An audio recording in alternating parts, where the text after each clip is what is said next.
Hi, Tim. Thank you very much for the interview today. Thank you. I'm really excited. Tim Hughes is the author of the best-selling Social Selling Techniques to Influence Buyers and Changemakers, published in 2016 and available on Amazon. Tim co-founded with his friend and colleague Adam Gray, DLA Ignite in 2016 in London. DLA enables companies' use of social media within their organizations and has associates all around the world, including Peru, where I am their contact person.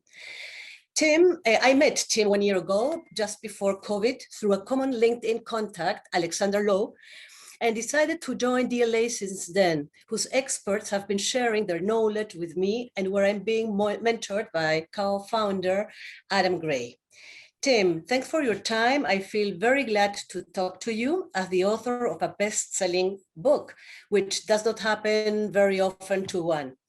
I am actually interested in sharing with my followers, which are mainly people involved in legal services, some of the questions that the reading of your book have triggered on me. Yeah. I'm really excited to talk to you about it. I think it's so timely with the pandemic. Things have changed so much. People have moved online that it's so applicable for organizations now to be talking about social. So thank you. Thank you, Tim. So my first question is, you state at the very beginning of your book that social media has changed the world. Can you mention some of the arguments that support this? Yes, social media has changed society and it's changed the way that we do business. When I wrote the book, I was kind of writing for some future state that we've now kind of, in effect, moved through because the pandemic has accelerated. So many people are now online. And more importantly, they're not just online, they're comfortable being online. And, you know, what we see in the UK, you know, what people are saying on Twitter is discussed on the news. You know, before we go and see anybody, I mean, if someone's watching this, what they're likely to do is look me up on social media. You know, 20 years ago, we couldn't do that. And so social media is now, it's omnipresent in the way that we live and the way that we work. Okay. And Tim, tell us about the book and its aim. It was written 2016 before COVID, and the virus has changed the way how we interact, how we sell, how we do networking, how we do businesses. Is the book still in place despite COVID-19, Tim? Yeah, I think it's even more relevant. Funnily enough, I actually wrote the book. My father has dementia and Alzheimer's, and I actually wrote the book just so that he could see that his son had achieved something. And all I wanted to do was probably just to sell one copy. And it's gone on to sell over 5,500 copies, which is a business book. It's just awesome. I mean, what we've seen over the last 12 months is an acceleration of the move of people online. And we've seen, you know, in certain places and certain countries, a digital divide, where certainly in this country, the only way that you can now access government facilities is being online. They don't take, you know, we don't have telephone access. They just expect you to be able to access things through the iPad. And with COVID, you know, we've had children educated at home again. People have needed to have access to iPads and PCs to get access to education. So there's been a massive acceleration online in terms of society. From a business perspective, we're seeing this even more so. You know, there's now 55% of the world's population on social media, active on social media. When you've got buyer teams, I mean, you know, some people say, yes, but I know the finance director of this company isn't on social media. Well, that may be the case, but buyer teams are, you know, are of 10 people. I'm working with a supply chain company where they tell me that 100 people in an organization can make a decision. And while one person may not be on social media, the other 9 or the other 99 are.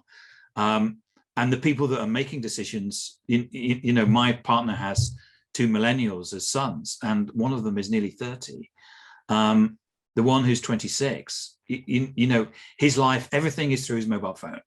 It's accessed through mobile. Everything is run through an app. When he bought a flat 4 years ago, he bought his mortgage through an app. You know, everything is driven through apps. And the way that society works now in the UK, because of COVID, you can't ring up and book to go in a restaurant. You have to do it through an app, and it's completely changed. And it's made people comfortable using mobile, and it's made people comfortable using social media, and that's the way we live today. And if you're not on social media and not on mobile, you won't get access to you won't get access to society, and that's the way it is. You may not like it, but that is the way it is. Okay, and what do you think are the pillars of social selling, or what do you consider that are the pillars of social selling, Tim? So we explain to people there's three things that they need to do. The first thing is that you need to have a buyer-centric profile. So you've got to remember that when somebody checks you out on social media, they will look at you and work out what they will decide what they think about you. So they will decide based on your social media profile, whether they think you're funny, whether they think you're boring, whether they think you're clever, whether they think you're stupid. And you have no control about that unless you're actually controlling your presence on social media. And you've got to remember that at the moment, the seller isn't in control of the process, it's the buyer. You know, the buyer is using a mobile phone to go online and decide what it is and who they want to shortlist and who they want to buy. So they're coming onto social, and they're jumping to conclusions about who you are, what you do, and what your firm is like. To give you an example, there's a brewery in Scotland that is in the process of going ballistic. It's going ballistic on Twitter as we speak, because what people are doing is that they're jumping to conclusion what the culture is like in that organization, and for that brewery, it's not looking very good, because people are reading what's being said, and they're jumping to conclusions about it. So as a person, as an organization, you have to control your narrative online. But you've also got to remember that people aren't interested in your company, they're interested in you, people by people. So what they're looking for is they're looking for the human element. So just going online and saying, buy our product because it's great, everybody does that. So you're not differentiated, you're differentiated by being human. So your buyer-centric profile is about you, your experiences, because that's your unique. The second thing is you need a network. So you need to take all of your analog networks. So next to my desk here, I have this big pile of business cards. And what you need to do is you need to take that and you need to put it online. You need to connect all the people on your business cards, or your prospects or your customers, and you need to move that territory or that network and have it available in digital. The third thing you need is content. And the thing about content is the fact that we're not interested in corporate content. Buyers are on social media to be social. They're not interested in having corporate messages stuffed down their throats. In fact, we've done research and actually shows it actually has a negative impact. People see it badly. They see you as old-fashioned. They see you as as not a human-based company. So you need to create your own content, and your content needs to be authentic and it comes from yourself. And one of the things that we do is that we teach people how to do that. So we teach people how to have buyer-centric profiles. We teach people how to connect to people so that they will connect. And we teach people to create content and actually start building their digital muscles to enable them to engage with the modern buyer and to be seen as the experts that they are. I love the expression digital muscles. Really, it's a beautiful expression. I just want to ask you about the profile. What do you think about a professional profile? What would you say? What would you suggest to people that want to look professional or that are on LinkedIn because of their job? I think that I think there's a bit of a misnomer about it. So, I mean, if I said to you, I can get you, I can drive to your house, pick you up, and I can drive you to a place where there's prospects. They're all standing around in a room. All you have to do is go up and talk to them. And you can spend all day there. There's no time limit. So it's really just about how much you talk to them. Now, would you go into that room and go, hi, everybody, it's Tim Hughes here. I've got these amazing legal services. There's 30% off. Would you do that? You wouldn't. Because what would happen is that someone would go, there's a nutter here. Security, take them away. You wouldn't. You would go and get a cup of tea or a cup of coffee. You would go to the person and say, so have you traveled far today? Oh, no. Oh, well, where do you live? Oh, and you would have a conversation. And this is the mistake that people make. They think that what they have to do is to walk onto social media and immediately say, buy my product because it's great and we've got 30% off. But you wouldn't do that in a networking meeting. So why would you do it on social media? What people seem to think is that they need to turn up to a social media and do what they've been doing all for the last 20 years, which is basically going and shouting and saying, buy my product. That's not how it works. It works just like a networking meeting where you go in, you have conversations with people, you build relationships with people. And that's the fundamental difference. Now, when you go to a networking meeting, you will understand and feel comfortable with a level of professionalism that you have. And I totally understand that. But you've also got to remember that if there are, well, there's 750 million people on LinkedIn. If you were the same as everybody else, what differentiates you? And what people are looking for, if you walk into the room and go, and you're acting like a corporate robot, and you use your personality. You use your humanity. You use your empathy. If you go up to somebody and they say, I had a terrible time today. I drove over a dog and I had to set and pick it up, and you'd say, oh, that's really terrible, and you'd be really empathetic and is there anything that I can do? But you wouldn't just be corporate and say, that is really interesting. I am very sorry. Here is a brochure. You wouldn't do that. And so, and you shouldn't be doing that on social. So you should be yourself. If you look at any of the people related to DLA Ignite, what you see in their profiles are themselves. You see a human element. Now, my summary title, for example, someone said to me, I really need, and I'm a salesman, I need a really salesy summary title. And I said, well, I have the most salesy summary title there is, because mine closes business. And that's the difference between, are we doing something because we think it's expected of us, or are we doing something because it actually helps us? Every single key depression that we make on social should be connected to revenue, profit, EBITDA. If we're doing social and we're not able to say how much revenue or profit we're getting, we're not doing it right. Every business leader today needs to be able to say, they need to go to the board. If there's any board members watching, you need to ask this question: how much revenue are we getting from social media? And what we need to hear is not ifs or buts. We need to understand exactly a dollar or whatever currency you use figure. And if they're not using it, they're not doing it. And probably social media is a cost to your business. As I say, every single key depression, it's about how we're going to connect that to money. This isn't fluffy, having a game stuff on social media. This is real business. Sorry, I went on a bit, Lorena. No, thank you. Thank you. Look, this is the book. I have your book. And I got one as well. Also. Yeah, I can imagine. I love printed books, so I bought it again on print. And the title, because it's got little yellow things in it. These are I've worked on it, so it's like my manual today. Perfect. So I write on the book, I make notes, and yes, I was preparing this interview too. So, and then this question came to my mind.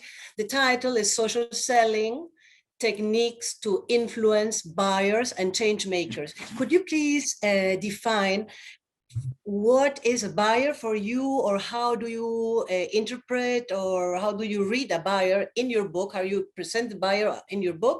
And then what's a change maker? Okay.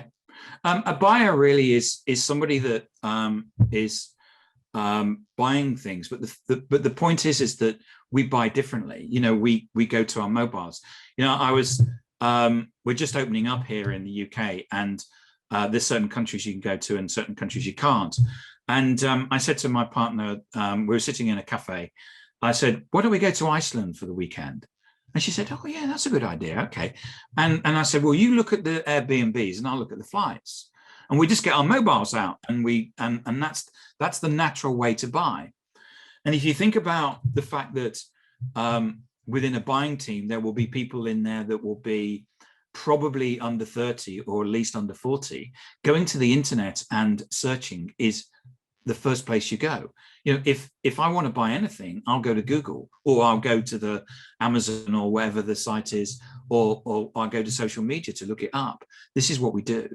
And that's really the difference in the way that the buying is being done now. A change maker is an interesting one. I actually used some research from Google around the change maker. Traditionally in sales, there will be somebody that will be called sometimes they're called a champion, but they're also often called an internal salesperson. So they're the person internally to the people that you're selling to that is saying that ultimately they're going to champion you, or ultimately they're hoping to buy you. The change maker is different. The change maker grew up in a different world to what I grew up in. We've had text messaging now for 30 years. So people under the age of, certainly under the age of 40 are used to texting, but they grew up in a different society to me, because when I was at school, if I didn't know the answer to a problem at school, I just had to go into the next day and ask the question of the teacher. They grew up in a society where if you didn't know the answer, you text the teacher. You were able to say, I don't understand this. And you were able to text people in authority around the way that you and ask questions. So change makers are for a start, they're digital savvy, but in a way they will ask questions of their network, just the same as they grew up asking questions of a teacher.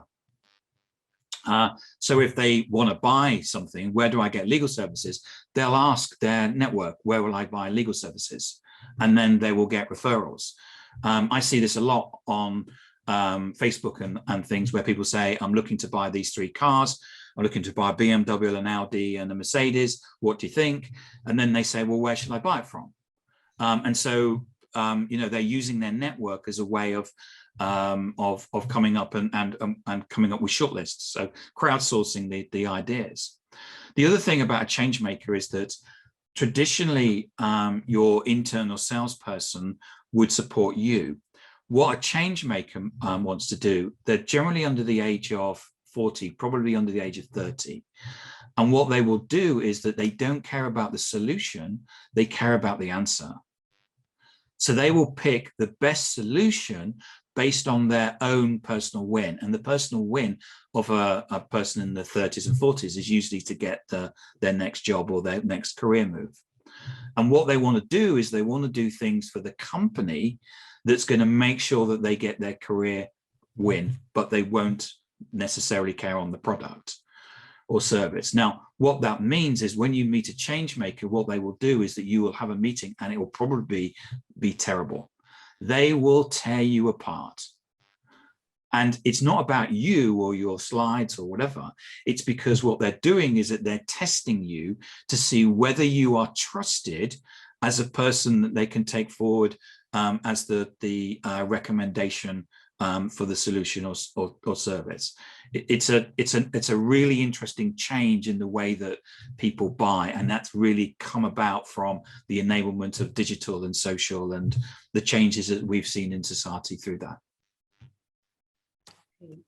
And getting back to the book,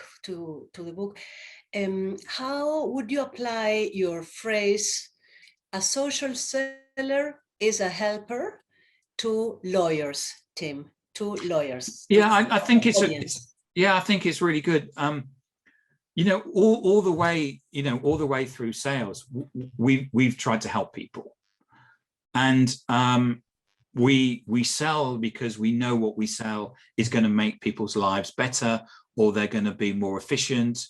And all the time that we've worked in a networking environment where we were doing things face to face, we would probably go to our contacts and we may refer people to them, but we were always looking out for them, and we were always seeing that they were and we were supporting them in their business, because if we support them in their business, they're probably going to put more business our way. It's the same thing on social, but what you're able to do it is do it at scale. I mean, if you think about from a networking perspective, how many people do we really know? 10, 20, 30, maybe 50 people. On a social network, we can turn that into thousands. Yeah. So and you got to remember that if you're not only do you know people, but they know you. I get people coming to me saying, I had loads of people. It was my birthday last week, and I had people coming to me and who I didn't know. And they said, "Oh, Tim, happy birthday." And I said, "Oh, thanks very much. I really appreciate it." He said, "Yeah, your content really helps me." Does it? I don't even know who you are. Oh, yeah, I'm using it all the time in my sales thing. Are you? Now, it's the thing about a social network and having a large and varied network, which is what we need, is the fact that we're influencing more people than we could do when it was face to face. And what lawyers can do is they can use their old networking skills, but at scale. And this is how they can just help people like they've always done. And this is how a social seller is a helper. And that's how I think it's applicable to lawyers. And how do you relate what you just mentioned with the term community in LinkedIn or on social media, on social platforms? I think that communities are really interesting. I mean, if you think about communities, the classic community is one of football. You have a community of Real Madrid fans, you have a community of Barcelona fans, you have a community of Manchester United fans. They form a community. They have a common purpose. They probably have a common language, but they also fit into the overall community, which is football. And even though we may have certain rivalries, what we do is that we come together. I mean, we've got the Euros coming up, which is where the teams from the different countries will play against each other. But you get what you're getting is there is a community of people. And that's where you get this commonality of thought. And that commonality could be people thinking and want to understand about marketing or Internet of Things or Bitcoin or whatever. And what happens is that people on the internet and on social can come together in certain communities and exchange ideas. Okay. And regarding lawyers, for example, how would you, what would you say? A community for people in legal services? Well, there's certain things in legal services where there's certain niches where people can get together and exchange ideas. And community is also bringing people together, just like I talked about driving you to a place where there's your prospects. There's some commonality between all those people, whether they work in a certain area or work in a particular vertical. The community is the thing that binds them together, and that exchange of information, that exchange of the fact that we're all the same, and we all can work together with some common objective. Okay. And Tim, how do you think social will develop regarding how business use it in the future? Well, we see social being rolled out across the whole of the organization. In my book, Social Selling, I talk about just the sales department, but social is applicable in human resources, in supply chain, in procurement, customer service, across the whole of the business.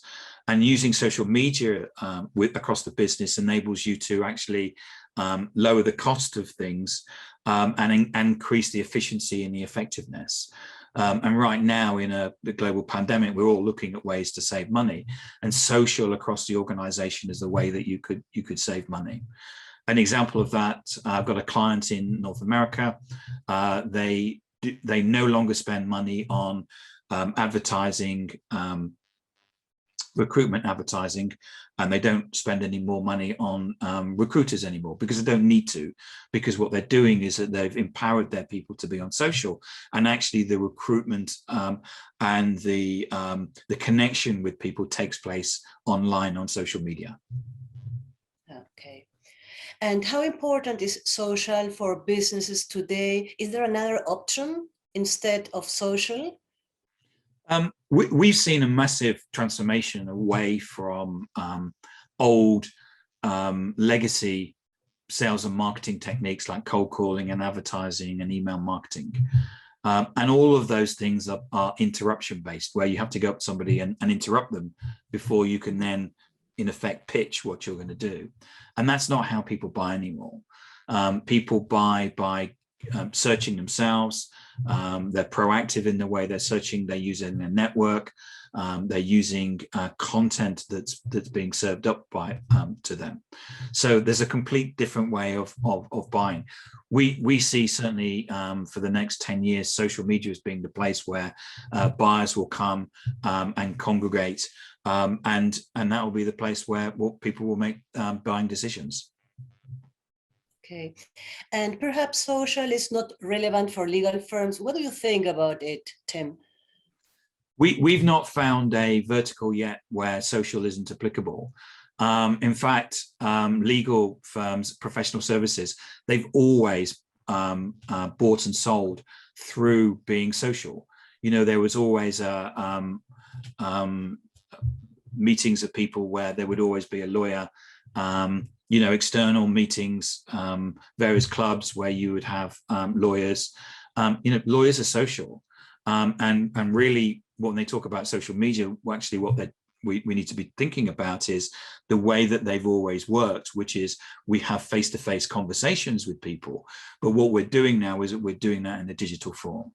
And certainly we're seeing from our clients in professional services, we thought that they think the whole market would be very conservative, but actually the whole market is really just about moving from analog to digital. Exactly. So I mean, Merrill Lynch, Bank of America, Merrill Lynch have now banned all cold calling, and they've moved all of their demand gen now to social. And they've been very public in the fact that they get a far better response through using social than using techniques like cold calling. So, you know, if a conservative financial services organization like Merrill Lynch can say that they've made the switch to social, then I'm sure most businesses within professional services, if not, they should be following suit, because Merrill Lynch don't make a decision like that. Oh, we're just going to do that. They have the data. They've gone to the market and said, we have the data. We know that being on social gets us more business than doing what we were doing before. And when organizations as big as Merrill Lynch do that, it changes the market. Everybody has to follow suit, because Merrill Lynch is now at the point and driving the market. And do you think social selling is only possible on LinkedIn? No, social selling is really a state of mind. It's a technique. And it's about using different social media platforms. At the end of the day, you need to go where your clients are. And in most cases in professional services, in law, your clients will be on LinkedIn. But you will also see them on Twitter, probably on Instagram. To a lesser extent, they may be on Clubhouse or on TikTok, but certainly from a LinkedIn, Instagram, Twitter perspective, you will find your clients there. Yeah. Okay, so Tim, I really thank you for this amazing interview. I would like to know if you have some final words that you would like to share with our audience, with our followers. I think that first and foremost, you know, the world has changed. I think that, I mean, what we do here at DLA Ignite, what we've tried to do is put together supporting material which actually educates people around how the market has changed, what buyers are doing externally, and the conclusions that they're jumping to about you, and what you can do as an individual and as a company to make sure that people are finding you and they're jumping to the right conclusions. At the end of the day, as I said, being on social is about driving commercial interactions, so sales, and everything you do on social should be able to do that. But we've put together a plan that it's not about pitching our services. It's a 30-minute presentation where we take you through where people are, the changes that you can make, and provide people with an educational process of understanding the fact that the world has changed and what they need to do to catch up. Excellent. Again, thank you very much, Tim. You're welcome, Lorena. For your time, and we'll keep in touch. Thank you very much, Tim. Thanks, Lorena. Bye. Bye. Thank you.